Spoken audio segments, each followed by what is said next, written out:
What's up, fight fans? This is Kurt DeVille with Counterpunch Boxing News, and I have some new news concerning Tyson, the Gypsy King Fury, and Dillian Whyte. Get this, Tyson Fury versus Dillian Whyte Pursebid pushed back to January 18th. The WBC title match is yet to be finalized. Tyson Fury's proposed fight with Dillian Whyte has had its purse bids pushed back to January 18th, with negotiations ongoing between the camps. The WBC had ordered Fury to make a mandatory defense against the interim champion, but the split is 80-20 in Fury's favor, has Whyte upset. Promoter Eddie Hearn has said that the split will be appealed, and Fury's co-promoter Frank Warren told Talk Sports that the bid would be pushed back a week. First of all, the purse bid's been pushed back by a week now. That was done Saturday, so the purse bid will be 7 days after, so I think it's next Monday or Tuesday, he said. As regarding the split, of course, they're entitled to an appeal. I don't think they'll get anywhere because purse bids are based upon previous boxing earnings. Tyson's last purse bid that was lodged, with the WBC was $20 million, and Dillian Whyte's purse was $300,000. That's why it's at the split it's at. A situation in the last year I can think of is when Canelo fought against Mandatory, and at the time Billy Joe Saunders, but Billy Joe had just done a deal. There was no way he was going to get any 45% of a purse because the guy who generates the most money is Canelo Alvarez. Well, let me counterpunch. I don't like the idea that it was pushed back because the whole idea about the purse bid is to be appealed. But the appeal bases on what they want and the justice that they expect to receive.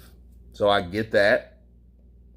But for it to be pushed back, that's not a good sign. Because when the WBC starts moving the goalpost, it's normally for a reason. Okay, and I don't know what that reason is, but, you know, I think if they're going to do something, they should just do it. You know what I mean? But as far as like the splits go, the 80-20, you know, they treat Dillian Whyte like he's not an interim champion, that he's just a regular old mandatory guy, and he's more than that because he's fought his way to get back where he was or what he had to be in a better position than he is now. Okay, so that's what we need to realize. You know, as far as Tyson Fury selling tickets, when has he sold good tickets anyway? Look at 19. Those tickets when he signed with ESPN, those shits, half of them were given away. The live gates were terrible because of that, because a lot of tickets were given away for that fight.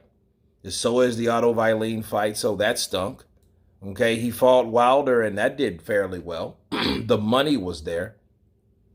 Then he fights him again in 2021. Okay, again, the money was there. You know, so, but all that was over here. Who's to say that he is a huge seller in Tyson, you know, in overseas? You know, I'm pretty sure when he went back, he would have a spike, but then it's all about really who you're fighting. You know what I mean? You want me to prove it to you? Easy. Okay. How about Tyson Fury go home and fight Otto Vailene for the second time and see how good his numbers are? Versus comparing him to Dillian Whyte's, the number that he would generate with Dillian Whyte. That's exactly what I'm talking about. So your opposition holds just as much value as yourself. See, all these guys out here pretending it's just them selling tickets when they should understand this is a co-promotion event with you and the guy that you're going to fight, you and your opponent.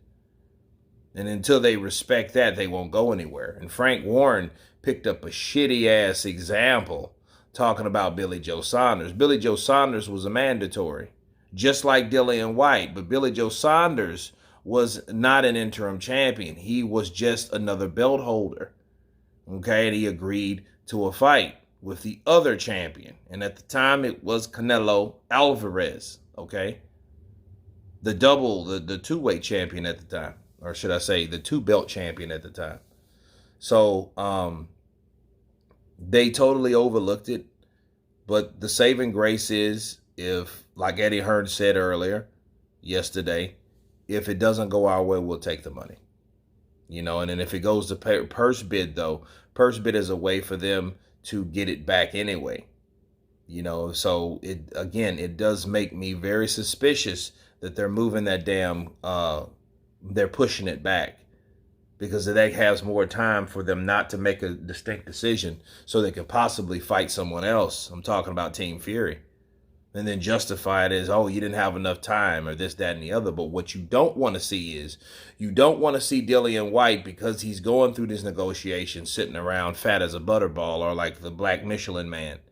We don't want to see him look like that, because he will lose.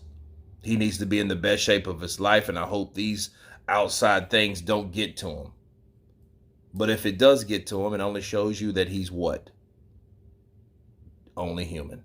But anyway, you guys tell me what you think of the Tyson Fury versus Dillian Whyte purse bid being pushed back to January 18th. Of course, please subscribe. And you guys been Counterpunch. Peace.